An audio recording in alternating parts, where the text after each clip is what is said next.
This is episode 1 with Jake Kelfer. Welcome to the Sports Business Classroom audio experience. I'm your host, Sergio Millis, and each week I'll bring you an inspiring person or message to help you discover how to break in and succeed in sports and life. Thanks for spending some time with me today, and let the experience begin. This episode is brought to you by Sports Business Classroom, an immersive sports business training and educational experience dedicated to preparing future sports business professionals. It is a one-of-a-kind learning opportunity for those interested in the business of basketball and jobs in sports. Sports Business Classroom combines the best of all worlds into a single package: great academics, hands-on experience, immersion in the Las Vegas Summer League, and interaction with some of the best minds working in and around the NBA. For more information about Sports Business Classroom, go to sportsbusinessclassroom.com. This episode is also brought to you by Hall Pass Media, a full-service marketing agency that specializes in brand consulting, event management, digital marketing, and creative design. For more information on Hall Pass Media, go to hallpassnetwork.com. Today's guest is Jake Kelfer, a lifestyle entrepreneur and life elevator. He is the best-selling author of Elevate Beyond and Elevate Your Network, and a high-energy motivational speaker who's on a mission to elevate and inspire millions of people to achieve personal success and happiness. He is the founder of the Professional Basketball Combine, which helps NBA draft prospects turn their dreams of playing pro basketball into their reality. He and his work have been featured on Forbes, Sports Illustrated, ESPN, NBC Sports, USA Today, Bleacher Report, and many other major media outlets. You can connect with Jake on social media at Jake Kelfer. Jake, welcome to the show. It's good to have you. Hey, Serge, it's great to be here. Excited to chat it up. Absolutely. So we're gonna jump around quite a bit here, but why don't you start off by telling us a little bit about where you're from, how you grew up, what life was like as a kid, and some of the things you were passionate about as a kid. I grew up in a town called Santa Clarita Valley, California, Southern California. Most people know Santa Clarita as the home of Six Flags Magic Mountain theme park. I went there a lot when I was a kid. But, for me growing up, it was really all about family, athletics, and education. I was one of those kids that absolutely loved numbers. I loved math. I loved spelling. But on the flip side, I loved sports. I played basketball, baseball, football growing up. And the combination of my passion for education and sports has had a pretty big impact in everything that I've done as I gotten older.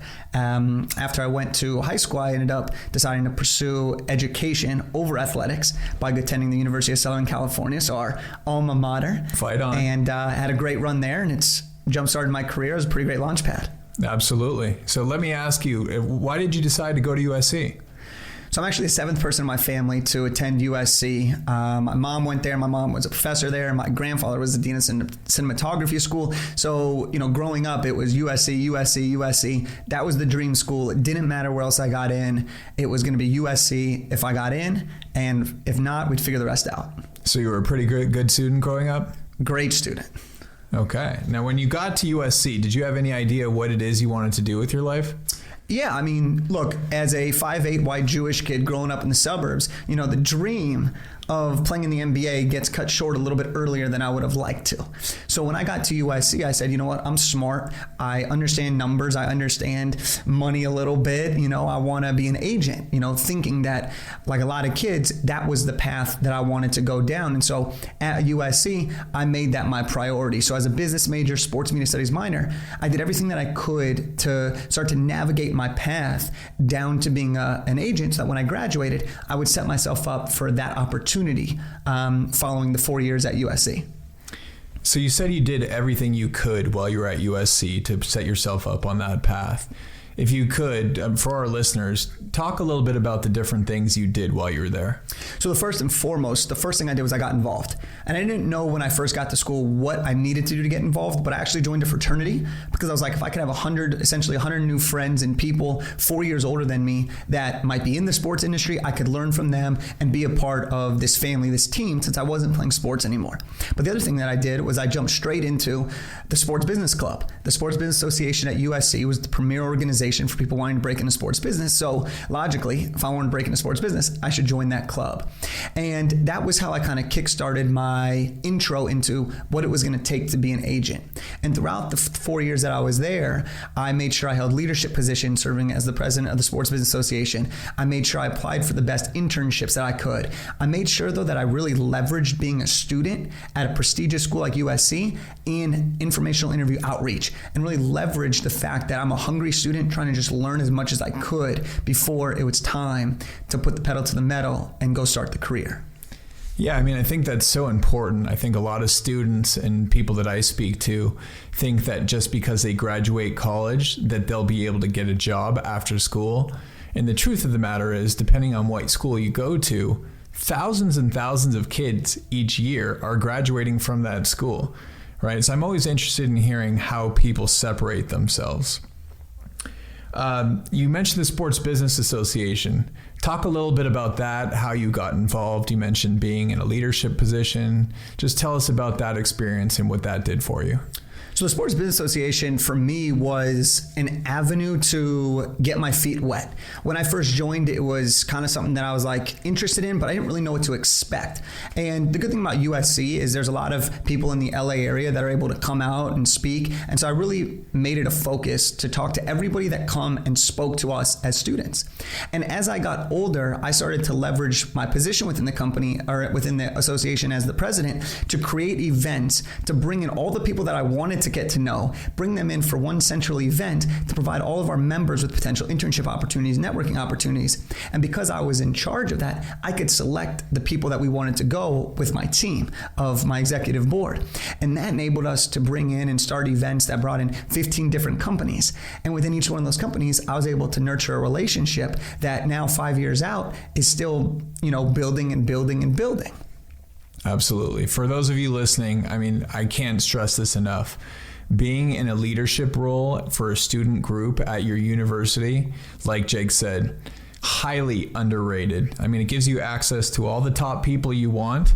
I mean, the truth of the matter is, you can ask somebody for an interview or to speak to them, and they may or may not get back to you. If you're asking them to come speak to a student group, now that's a completely different thing, and that it sounds like that's what you experienced while you were at USC. Well, and like you said, it's about how do you differentiate yourself, right? There's thousands and thousands of kids in sports business clubs around the country. Okay, that's great, but what are you going to do next, right? If you're an athlete, you're not just going to be satisfied. If you want a college scholarship, you're not going to be satisfied just making the varsity team. You're going to have to get minutes. Then you're going to have to start. Then you're going to have to produce. You're going to have to do things that capture people's attention.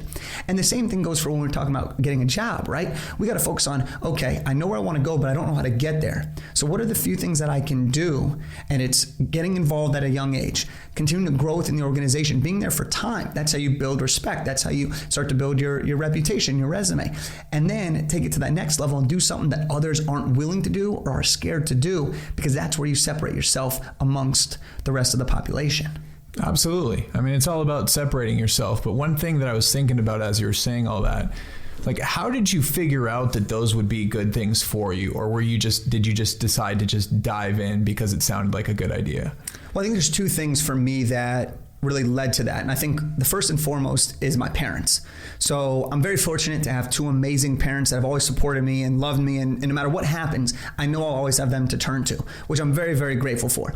But when I got to college, they were always like, Jake, you want to get a great job when you're done, but it's not just going to happen when you're done graduating. You have to put in the work now to appreciate what everyone else is going to want 4 years from now. You can have fun, you can party, you can go out, but make sure you invest time in people. And so that was one huge component of really figuring out what I was willing to do and how I could stand out. But then the other thing was I just listened to my teachers. A lot of times teachers are like, there's a networking session, there's an event here, there's a class on this. Take it, you'll learn something. And me trying to understand the idea of the teachers here are there to help us succeed. So whatever they tell us, I should probably listen because that's why they're the teacher. And so I really made it a point to, particularly in a couple classes, where a teacher said, hey, this person's willing to talk to you, but you have to find their email. Okay, I'll find their email if I know they're going to talk to me. It's a no-brainer. So I was always trying to just do what people said that had been successful in the past. How could I replicate what they're doing and add my own flair to it? Because that's what makes me unique and authentic to myself. No question. And I think, as it relates to school, so many people have asked me how I did so well at school. And it's really very simple. You do what the teacher tells you to do. And if you can answer the questions at the back of the book, you'll probably do well on the exam. Whatever it is that they tell you should study it until you know it. If you don't know it, continue to study, right? It sounds like that's the same thing you're saying as it relates to going to networking events, joining different groups. So much of life is just showing up and doing the things that we all know are important, right? Absolutely. I want to shift gears a little bit as far as what you've done post USC. I know you did a bunch of internships while you were at USC that somewhat led to where you are today. Tell us a little bit about your pro basketball combine and how that got started. So leading up to it, and we'll get there because that happened about a year and a half after I graduated. So summer 2015, graduated from USC, this excited kid ready to take on the world. And right after I graduated, I ended up working for the Los Angeles Lakers, which happened to be Kobe's last season, and it was an incredible learning experience. But after that, I really wanted to figure out a way to stay in the game of basketball and figure out, do I still want to be an agent? And also, how can I create my own niche within the space? And at the end of 2016, after going to a bunch of agency pro days, we came up with this concept of what if we could put on an event that would feature underrated prospects that may have been injured, prospects that, needed that second opportunity, who weren't going to be invited to a top agency pro day or the official NBA combine. And in 2017, it was also introduced that two-way contracts were going to exist, which meant that every team had 2 additional roster spots, leading to 60 new spots in the NBA. Knowing that, and knowing that there was a need for more people to be seen, we decided to create the Professional Basketball Combine, which features 24 draft prospects and a secondary draft combine, doing measurements, scrimmaging, all types of things, live interviewing teams, and that kind of has taken on a life into itself, which is one way for me to kind of, again, stand out within my space and try to figure out a way to further my relationships in the sports industry. Yeah, so a couple follow-ups there. One, who did you start it with? And two, what led you to believe that a year and a half out of school, you could create something that was that valuable? Tell me about the mentality, your thought process, kind of how you vetted the idea and how you got to where it is today. So I've always grown up with a mindset of go big or go home, right? If you're going to live on the air of extreme caution, you may never be able to achieve what it is you set out to achieve. But for me, I don't want to be average. I want to be extraordinary. I want to live an extraordinary life filled with fun, excitement, failure, success, all of the above. And I think for me, it was really about, I had this idea, let's go for it. The worst case that happens is I put in some time, I put in some effort, I meet some new people, and I'm right back where I started. But if it goes well, maybe this can turn into something. Maybe I can meet some NBA GMs. Maybe I can meet all the agents I've thought about working for over the years. And, I think that it's something for me that's really important is age is single-handedly just a number. Now, sure, with age comes great experience, but you only need so much experience to do something that you're passionate about. And sometimes the best way to get that experience is to create your own environment. And so Absolutely. that's what we were able to do there. And it turned out really well in that first year after quite a lot of uncertainty in the months leading up to it. Well, I think the key there is that you don't ever get experience unless you try things, right? So it's experience that makes you great, but unless you try things, you don't get the experience. So tell us about where the PBC is today. Yeah, so fast forward to 2019, we finished our third PBC. We've had over 70 guys come through the program. We're in the double digits of two-way contracts, which has been exciting with some players having permanent guarantee contracts in the NBA. We've put 24 guys through the NBA Summer League, which is something that we may dive into a little bit later, which is an incredible event that happens in Las Vegas. And We're at a point now where this past year we debuted an advanced combine, which was our way of trying to bring in different technology partners to create new metrics of measuring somebody's projections and predictions of how they'll perform at the next level.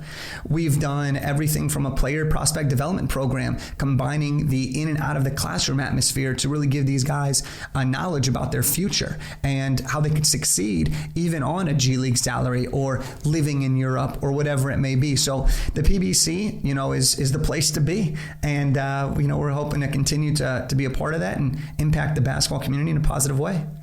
I like that. Now, let me ask you, as the owner and operator of the event, how many people does it take to execute something like this? And if you could educate our listeners a little bit about all the different roles and how all the different pieces come together, I'd love to hear about this. It takes a lot of people. If there's something I've learned by creating my own events, you can't do it alone. And it's not just that you can't do it alone, but you can't do it with average people. You need to find great people to be on your team. And so for us now, the team, I have a head of scouting, director of scouting, who's done an incredible job. Every fall and summer and spring, we'll have a variety of interns helping with outreach, helping with social media, helping with stat data, helping with graphic design. And then when we actually run the event, we bring about a staff of 20 to 25 people to help with everything from literally managing the clock and keeping stats to checking in all the NBA executives, to managing all the media attention that's there, to working with the facility, in this case Mamba Sports Academy, to ensure that everything's flowing through. We have drivers going to and from hotels.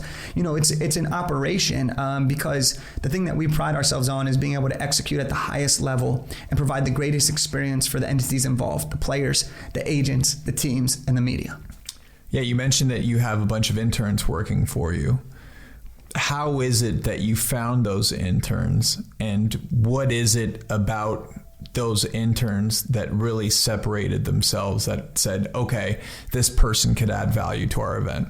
Yeah, so one of the ways that we really go about finding interns is leveraging social media and leveraging our social media platforms, finding people that are already somewhat connected to us or that have already started to pay attention to what we're building. Because when I look for somebody to bring on our team, I want to know it's not just some Joe Schmo who sees something that's like, oh, just here's my resume, take a look. I want someone who's like, I've been following the PBC since 2017. I saw you go from Florida to now in LA. That's awesome. I'd love to be a part of this. Or I had a friend that interned with you. And one of the other ways we really go about it is working with sports business clubs across the country. I have a great relationship with the Syracuse Sports Management Program. They've used my book in their courses, and I've been able to bring interns from there every year. This past year, we had 4 interns straight from Syracuse, partially because they were the best candidates, but also because I wanted them to get to know each other, because a lot of our jobs are remote. So being able to have people work together in person or feel that they're together helps increase that company culture that we're so excited about executing. No question. I mean, so much of this business is about relationships and who you know. But for those of you out there that don't necessarily have the relationships, I mean, go cultivate them, right? There are a ton of different things, which I'll let you get into in a little bit here, that you can do to go cultivate those relationships. But things like joining student groups, right? Being active on social media, sending people pitch emails that you may or may not know, right? It's all about getting after it and getting out there to create relationships out of thin air. I mean, that's what most people who aren't somebody's son or daughter, that's what they do.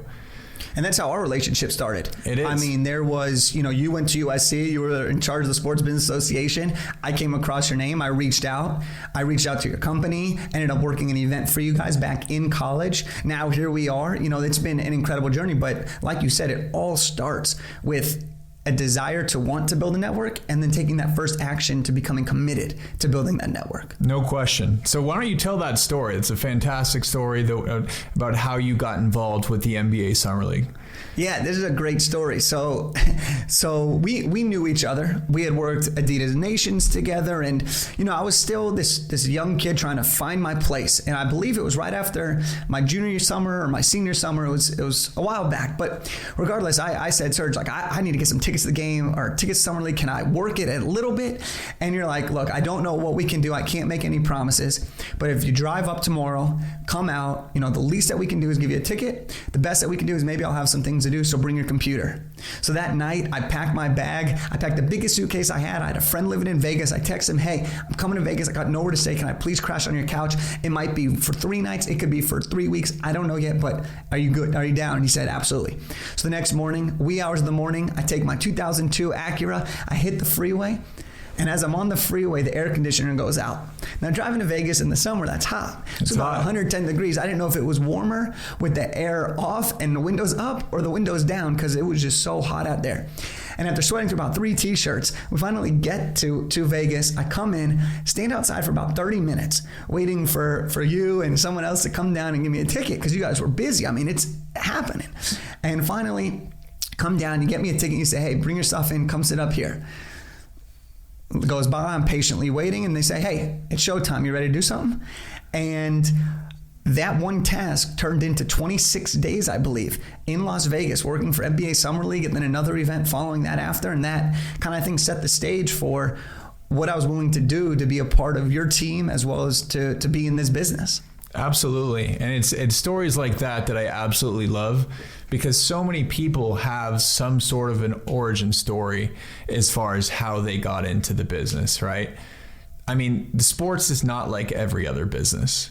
It's not like people aren't getting jobs in sports just applying through websites, right? As we talked about earlier, it's about relationships. It's about hustle. It's about creating opportunities for yourself. And I think that your story is a fantastic example of how being the right person at the right time and just being around is so drastically underrated, right? And I tell people this all the time. Just being around and being useful puts you in a position to win. So it may take 20 days of you being around. It may take several months of you being around, right? But when there's a job to be done and you can fit that skill set, like that's powerful, right? It's the next man up thing. That's really how this business works. Okay. If I need something done and I'm clear on who would be best to do it, I'm going to call the easiest person out of my network to get it done. It's really that simple, right? So for those of you listening, really take that to heart, right? Because I know it can be disheartening doing internship after internship after internship and maybe or maybe not getting a job. But being that person that's around and being able to provide value, right? That is so underrated. So good for you. And I mean, for those of you listening, I mean, that was just the very beginning of our professional relationship. Jake's now a key part of our company, a key part of the NBA Summer League, a key part of the sports business classroom. And that's how these things evolve, guys. At some point, I'll tell my story as far as how I got to where I am today. But that is, if you take 100 people working in the sports business world, 90 of them had some sort of a story like that, right? I kept showing up. I kept proving what I was worth. I worked for free, and now a lot of these people are at the very top.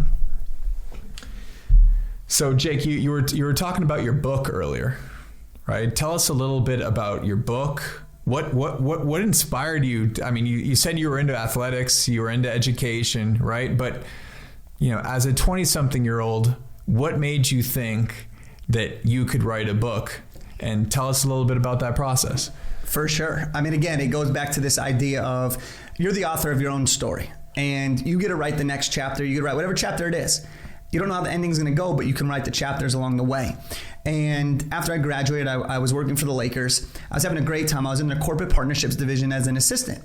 And I was learning a lot, and one of my favorite things to do was to pick all the contestants for all the games, the half court shot, the 3-point contest, the total skills challenge, whatever it may be. And there was a moment though where I was not feeling that I could fulfill or give back to everybody as much as I wanted to, because there's only select people we could help. And that inspired me to say, well, what do I know and how can I help people? And what I knew and how I could help people was how to figure out how to get an internship. how to network well, because that's what I did in school to prepare me for this future. And I also had a brother who was 3 years younger than me, who still is 3 years younger than me. And I told him, I said, look, I'm going to write these blog posts for you. So I thought I was just going to write some blog posts, give it to the kids in the fraternity, give it to people younger than me, and really just try to share my knowledge that I had, right? I'm less than a year out of school here. I wake up a couple days later and I have 40 pages of content. And I'm like, oh, shoot. Like, nobody's reading 40 pages of content. Like, I know I'm not reading 40 pages of content, let alone stuff that's relevant to getting a job. I don't want to read that. That's boring. But then I started to think, and I talked to a mentor of mine who happened to be a professor at our rival school, UCLA. And he said, Jake, this is actually really good content. Like, I could see my students really benefiting from this. I said, oh, that's awesome. Like, share it with them.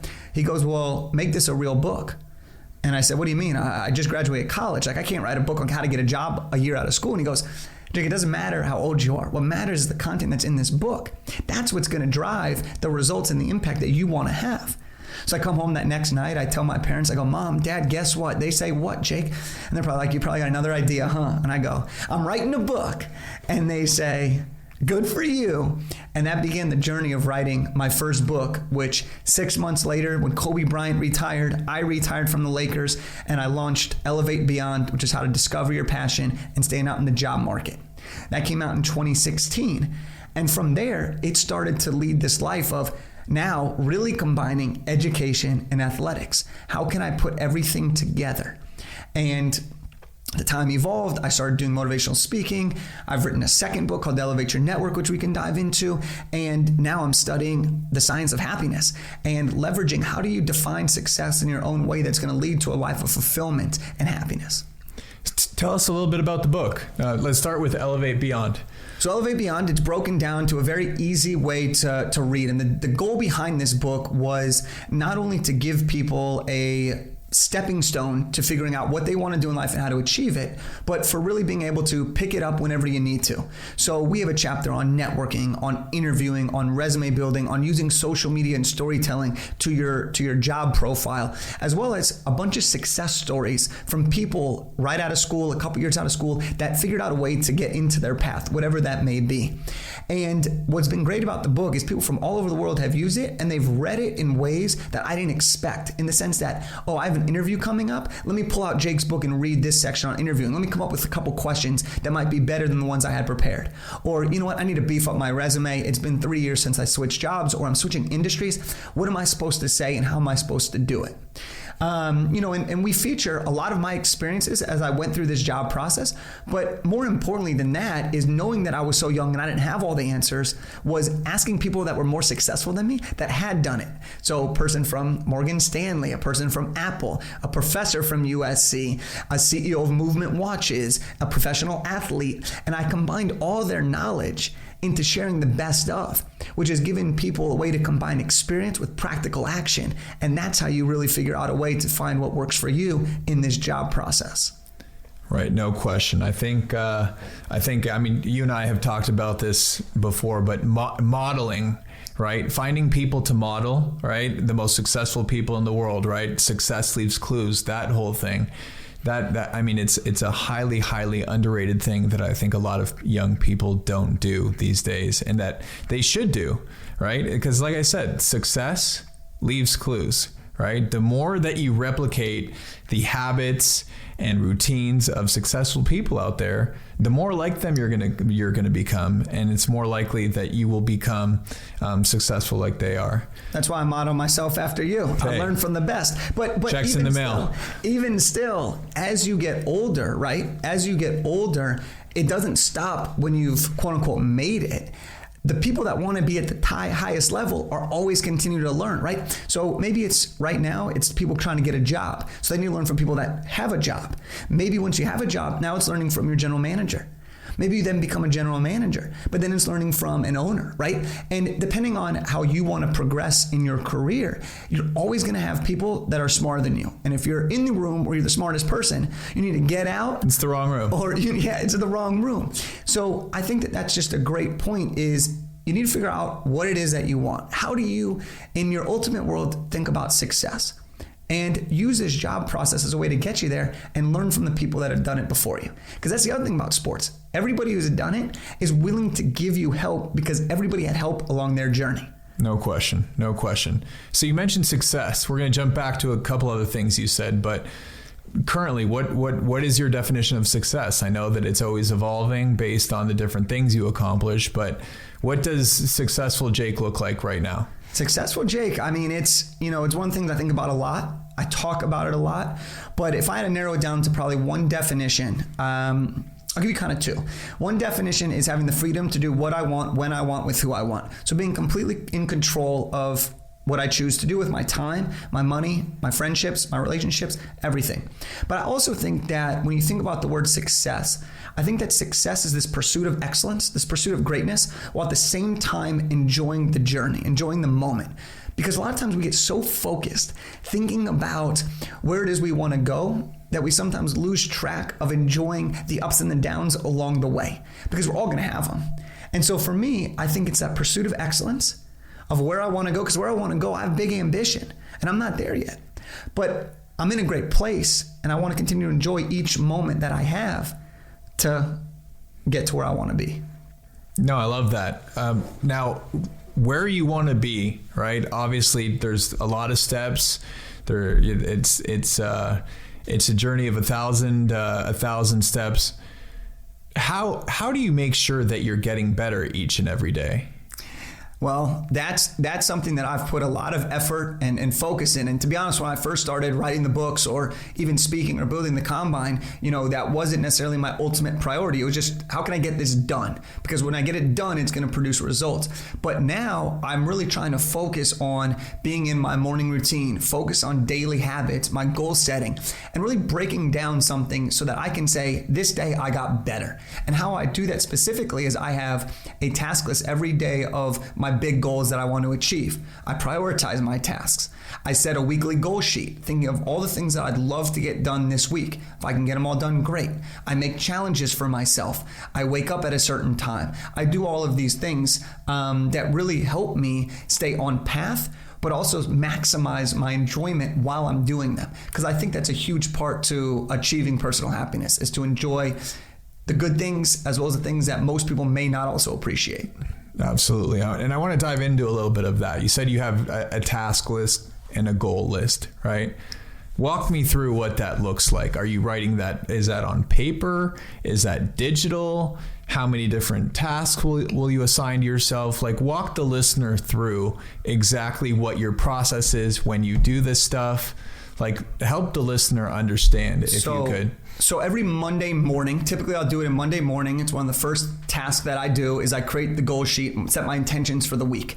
And I break it down into the various properties and groups that I'm involved with, whether it be my speaking, whether it be my book writing, whether it be the PBC, whether it's NBA Summer League, SBC, Hall Pass Media, whatever it may be. But then I also break it down into the areas that I define success as. So my relationships, my happiness levels, my fitness, my health goals, my charitable goals. And I break it down into each one of those categories. And so, for example, one of my big fitness goals for where we're currently at is to do 1,500 pull-ups this month. Now, that's not a weekly goal, but I want to break that down into four weeks. So this week it's, okay, how many do I need to do each day now to get there? For getting better every day, I want to read 15 minutes. I want to meditate 6 out of 7 days. I want to make sure that I'm stretching and planking 6 out of 7 days. These are some of the things that I try to focus on a daily basis. And I look at this goal sheet every morning and I go through it. Connect with 10 to 15 people on LinkedIn each week. I do something called one text, one appreciation to. I do a gratitude walk. I do all these little things that when you put them together over time, create the longevity in these habits. And I use a platform called Evernote, which is a digital platform that you introduced me to as a way to really organize all these things by the different groupings of my life. And the cool thing about Evernote that I really like is actually there's a checklist feature. So I can literally check it off digitally once it's complete, which has given me a great sense of accomplishment. And I mark them down by each day and try to make it happen for the week. So let me ask you this. I mean, where did you learn all this stuff, right? I mean, you're obviously a super motivated guy. right? You're doing a lot of different things. Like, where is it that you're learning about all these things that you believe will lead you to where it is that you want to go? Well, there's this amazing tool called Google. And that's taught me a lot, because anything I want to know, I can Google. But it's come from mentors, people like you, people like Al, people that I've learned from, people that are on podcasts, people that have become more successful than me, and listening to what are their daily routines. Again, going back to this, you can reverse engineer what successful people do. And the big thing for me is taking all of this knowledge, because there's contradiction everywhere, but there's also similarities. How do I take the contradiction, mix with the similarities, and figure out what works best for me? And it comes through a trial and error process. And I think that's been one of the big ways for me to figure out how come I do the things that I do. And it comes from all the people that I've surrounded myself with and that I continue to learn from on a daily basis. Absolutely. So let me ask you this. Can you name some podcasts, books, resources that from a learning and sports business perspective that you would recommend to our listeners? Well, one of the best platforms out there, Sports Business Classroom, right? Like, I know we're on the podcast here, but that is truly one of the best ways. I mean, if you want to get in front of the right people, if you want to learn from some of the best people in the business, go where the people are. And that's Sports Business Classroom at NBA Summer League, Las Vegas. But some of the other avenues that I do is Sports Business Journal. I think everybody's, especially if you're a student, you can get a discount on a membership. Yep. You should learn from the seniors. If you're in college, you should learn from the people that are older than you. You should volunteer at every single event in your hometown or in the school where your college is located. And if you don't go to college, wherever you're currently living. Front Office Sports is an incredible platform, and they have daily emails that come out there, so you can just get your daily dose of content. And then I think it's combining sports with whatever other passion you have. So if you're interested in sports entrepreneurship, study the people that have become great sports entrepreneurs. Look on LinkedIn, use that as a tool to Google sports plus entrepreneurship, and you'll find the people that you're looking for.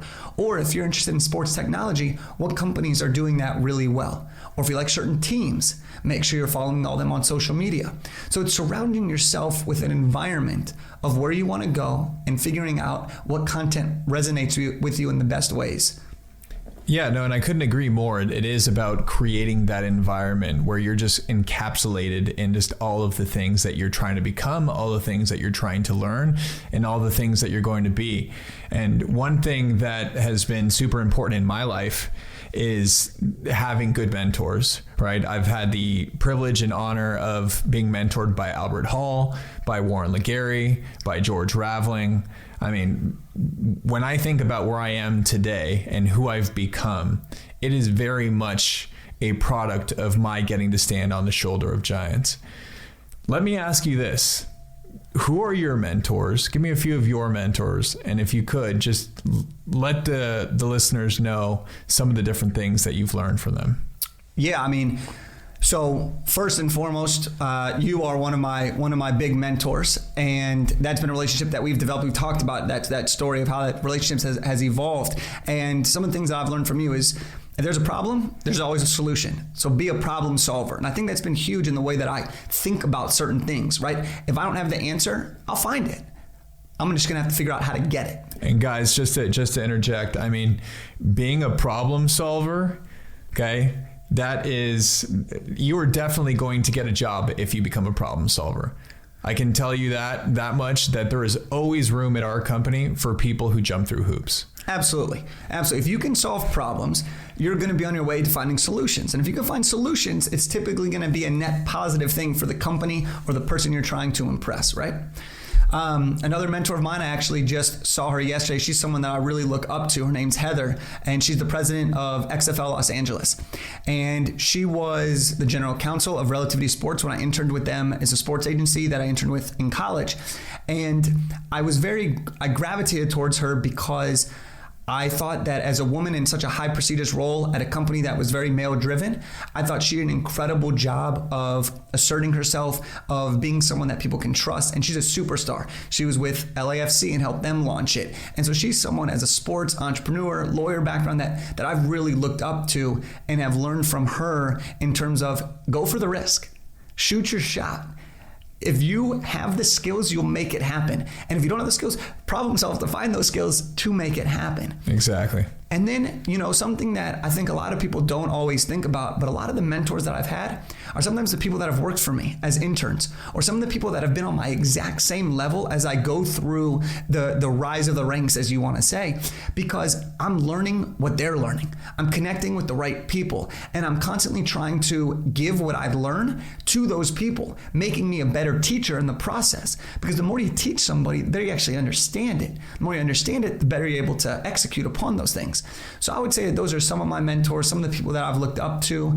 There's so many more. I mean, I wouldn't be here today without the breadth of the network that I've been able to develop. And, I think that that's partially a testament to everybody that I've been able to encounter along this journey, particularly in the sports industry.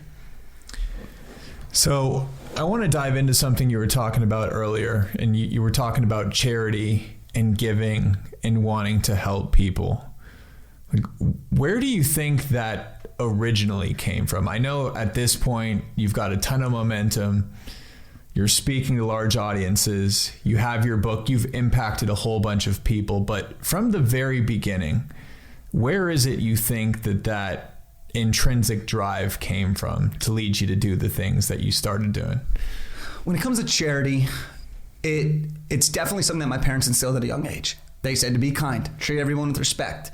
They were the people that taught me my behavior, and by showing me the actions to exhibit that behavior, because parents mold children immensely. And because of my parents, I think that growing up, I was always in a place where I wanted to help people. But it wasn't until I got older, and even after college, where I had this change of heart. And it was a change of heart where I stopped focusing so much on me and my own success, and I started focusing on helping others be just as happy as I was. And the fundamental difference in that switch from going from a me mentality to a we mentality single-handedly changed how I started to view and interact with people.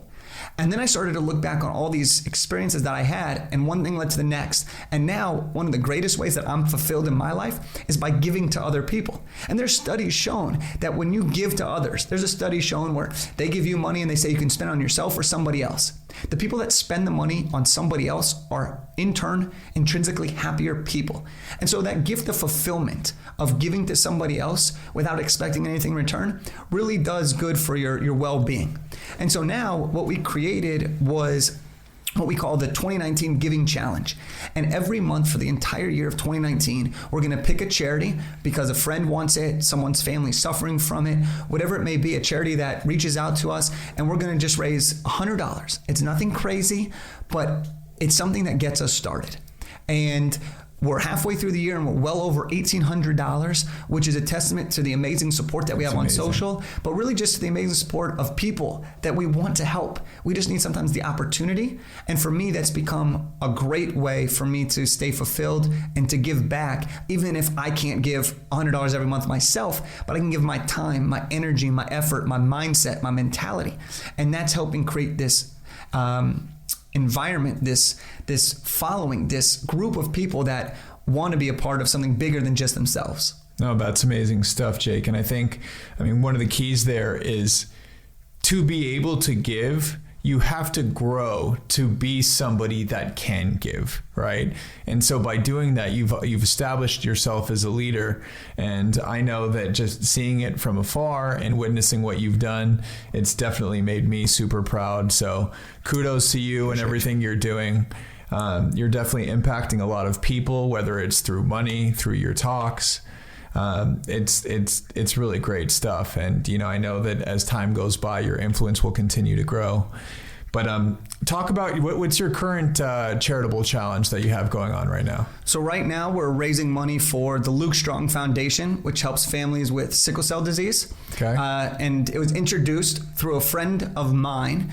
His name is JD, and JD played college basketball at UCSB and wrote an incredible book called Moonflower, but he lost one of his best friends, Luke, at 10 years old, when Luke was 10 years old and JD was in college. And so this foundation was created by his family, and it's based in Southern California, which is where I'm originally from. So there's a little truth to the heart there. And this month we're setting out to raise $100 for him and his family and the organization to hopefully help people with sickle cell be able to afford the very costly surgeries that it takes to help ease the disease. Good for you. Good for you. Well, I think we're running out of time here, but I want to ask you a few closing questions.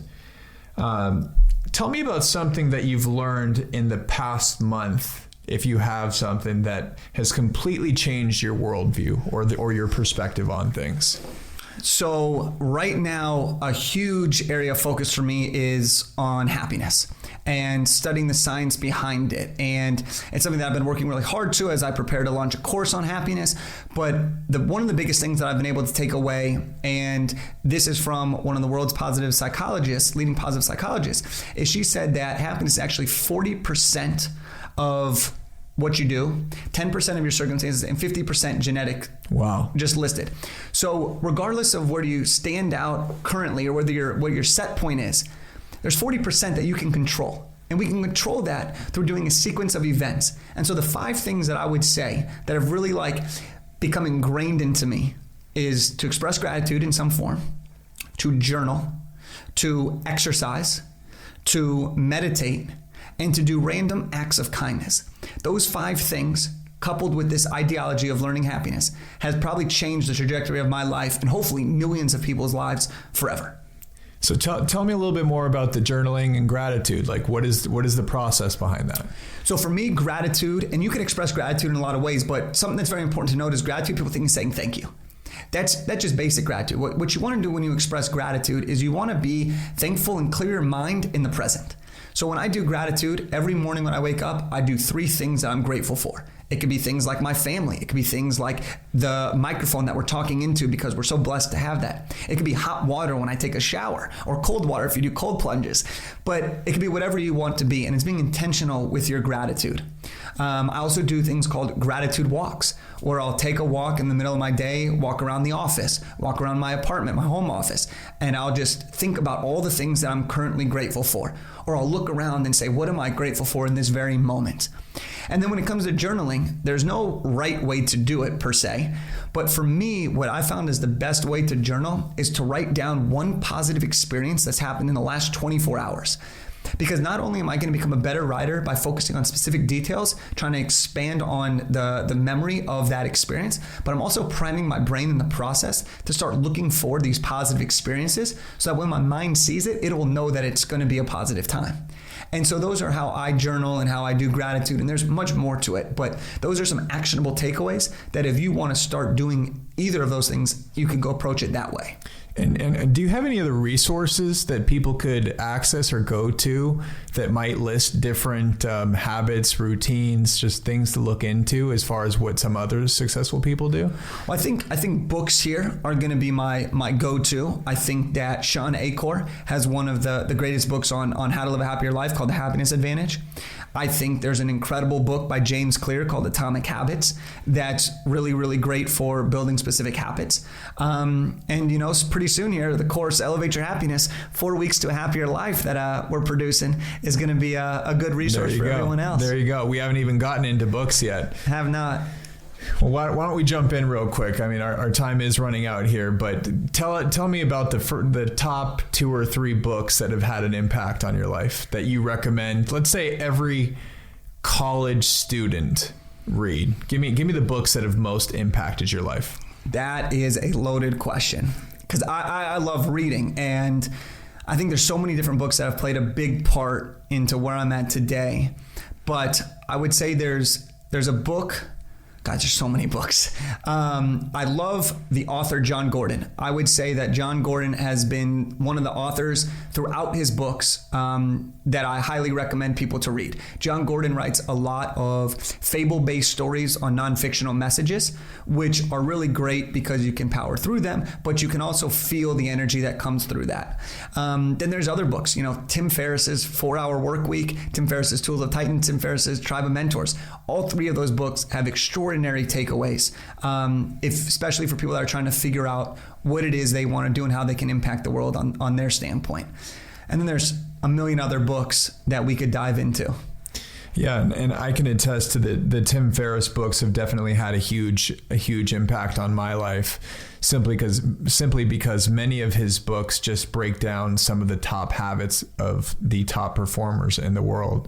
So definitely highly recommend those books and all the books that Jake mentioned. And we will have all of this stuff in the show notes for you to be able to access later. Couple last questions here. What are some of the things, give me the top 2 or 3 things that a college student could do if they're trying to break into the sports business world? Number 1 is going to be get involved in your sports club at campus, your sports business club, your sports tech club, whatever it may be that you guys have to offer on your college campus. I highly recommend doing that. If you don't have one, create it. Looks great on your resume. If you have one, make it better, right? And I think single-handedly, the number 1 most important thing you can do as a college student, as a high school student, as a graduate, as just a human being, is to build relationships that matter. Don't just network to network. Don't just try to build your LinkedIn to 500 plus connections. Don't just try to talk to the highest level people you can. Talk with intention. Build with intention. Follow up with intention. And that's how you'll build relationships that'll lead to job opportunities and lead to future business deals 5 years down the road that you couldn't predict would happen right now. Love that. And finally, how can people find you online if they want to stop by and say hello? Yeah, first of all, I'd love for anybody to stop by and say hello. I love chatting with everybody who's interested in becoming a better version of themselves. But you can reach me at jakekelfer.com. And you can also follow me on all social medias at Jake Kelfer. If you're interested in learning more about the Professional Basketball Combine, it's at Pro B-Ball Combine. But at Jake Kelfer, shoot me a message, shoot me an email, whatever it is. Let's chat and let's elevate. And there you have it, my friends. I hope you enjoyed this interview with the one and only Jake Kelfer. If you did, make sure to share this with your friends, post it on social media, and subscribe and review. You can find the show notes at sportsbusinessclassroom.com/Jake-Kelfer. If you listened, let us know by tagging us on your IG story at Sports Business Classroom and at Jake Kelfer. Let them know you're listening and what you thought about the episode. And also, text a friend and spread the message of getting better each and every day. One more big thank you to our sponsors, Sports Business Classroom Online and Hall Pass Media. And thank you once again for your time. We will see you next week on the Sports Business Classroom audio experience.